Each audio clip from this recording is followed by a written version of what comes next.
Alors bonjour à tous et à toutes, c'est un couple une PMA. Aujourd'hui on se retrouve pour une nouvelle vidéo. Aujourd'hui je voulais vous récapituler un peu tout ça en vidéo. Donc voilà, ça fait un moment, ça fait un mois qu'on n'a pas fait de vidéo suite à des changements professionnels de notre côté. On s'excuse parce qu'on n'avait pas vraiment le temps en fait de faire cette vidéo. Donc on avait averti quelque peu nos followers sur Instagram, mais ceux qui nous suivent que sur YouTube ne sont pas au courant de ce qui va se passer dans cette vidéo.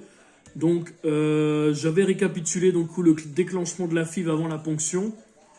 Il se trouve que la ponction a été effectuée le 29 août. Donc, il se trouve que du coup, ils avaient eu 8 follicules. Il n'y en avait que 6 de matures dans ces 8. Et après ce traitement, il n'y en a eu qu'un qui a été fécondé d'ovocytes. Donc, maintenant, on appelle ça plutôt un blastocyte. Voilà. Donc, on avait eu des traitements de piqûres. On avait eu Inixa qui sert à traiter la maladie thromboembolique. Voilà, donc une maladie veineuse. Donc au total, on a fait 158 piqûres Gonalef, 8 Firmadel, 4 déclenchements d'ovulation, 10 Inixia. Ça fait 185 piqûres jusqu'à la fin de cette FIV. Voilà, c'est énorme. J'en ai fait un récapitulatif sur Instagram, voilà, en photo. Le transfert, donc on a fait une écho le 30 septembre. On a vu qu'effectivement le corps se préparait bien pour accueillir du coup ce blastocyte qui est de J5. Donc on a effectué le seul blastocyte qui avait de fécondé. On a effectué le transfert le 7 octobre. Voilà. Donc du coup, madame actuellement a des traitements. Elle a Provamès qui sert du coup pour une hormone œstrogène. Elle a Progestan pour la progestérone.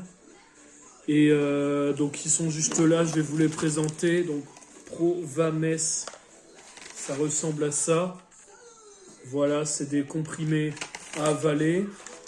Et Progestan, ça ressemble plus à des suppositoires, mais qu'on doit mettre au niveau du vaginal. Voilà, du vagin. Alors, ça, c'est tout ce qu'elle avait à prendre. Ensuite, elle avait également donc Fertifiol à continuer, donc l'acide folique, et du Faston au test de grossesse. Test de grossesse à effectuer dans 3 jours. Donc, ça sera jeudi, voilà.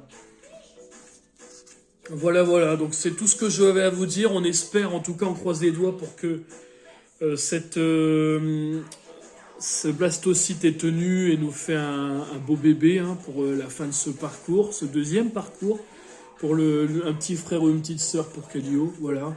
Et puis on espère, on croise les doigts. Voilà, j'espère que vous avez aimé la vidéo. En tout cas, c'était un couple, une PMA. N'hésitez pas à liker, commenter, partager si vous avez des questions. Et puis on se retrouve très bientôt pour le résultat et une nouvelle vidéo. Ciao, ciao.